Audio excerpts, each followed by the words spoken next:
హైదరాబాద్ అంబర్పేటలో ఒక కుటుంబం ఆత్మహత్యకు పాల్పడింది. కొద్ది రోజుల కిందట వారి పెద్ద కూతురు సూసైడ్ చేసుకుంది. ఆ తర్వాత ఫ్యామిలీ రామ్నగర్ నుంచి అంబర్పేటకు మారిపోయింది. శ్రీనివాస్, విజయలక్ష్మి దంపతులతో పాటు వారి కూతురు శ్రావ్య తాజాగా ఆత్మహత్యకు పాల్పడింది. తమను దేవుడు పిలుస్తున్నాడని, పెద్ద కూతురి దగ్గరికే వెళ్లిపోతామని చుట్టుపక్కల వాళ్లతో చెప్పినట్టుగా తెలుస్తోంది.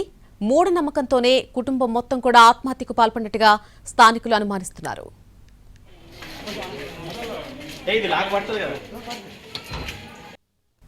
శ్రీనివాస్, విజయలక్ష్మి దంపతులకు 2 ఆడపిల్లలు. పెద్ద కూతురు కావ్య, చిన్న కూతురు శ్రావ్య. 5 నెలల క్రితమే కావ్య సూసైడ్ చేసుకోవడంతో రామ్నగర్ నుంచి దంపతులు అంబర్పేటలోని రామకృష్ణనగర్కు మారిపోయారు. శ్రీనివాస్ ప్రైవేట్ సెక్యూరిటీ గార్డుగా పనిచేస్తున్నాడు. కూతురు మరణంతో తీవ్ర మానసిక వేదన గురయ్యాడు. అప్పటి నుంచి బంధువులు ఎవ్వరితో మాట్లాడకుండా ఒంటరిగానే ఉంటున్నారు. శనివారం సాయంత్రం శ్రీనివాస్ అక్క సువర్ణ ఫోన్ చేసినప్పుడు లిఫ్ట్ చేయకపోవడంతో చూసేందుకొచ్చింది.